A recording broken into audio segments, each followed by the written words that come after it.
Alright, reloading. Magkakarga kami ngayon sa NHPC Bukawi. Reload. Ano bibigay natin, darling? Reload.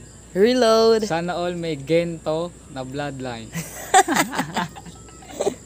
Pagtapos nga naming ikarga sa training box ang aming mga kalapate, syempre kuhain muna kaming mag-asawa. Tara, kain tayo. Eto na nga at nandito na kami sa NHPC Bukawi para magkarga ng 14 birds. At 3 doon ay isasali natin sa pooling. Sabi nga nila walang titigil hanggat hindi nababaon. Hindi na nanalo. Dito nga ay kinarga na ng asawa ko ang aming mga ibon. Iniwan niya lang yung 3 dahil kasama sa 3 laps. At syempre sinali din namin sa pooling. Ayun lang, abang-abang na lang tayo bukas. Tingnan natin kung tayo ay mananalo na or donation pa rin. Salamat!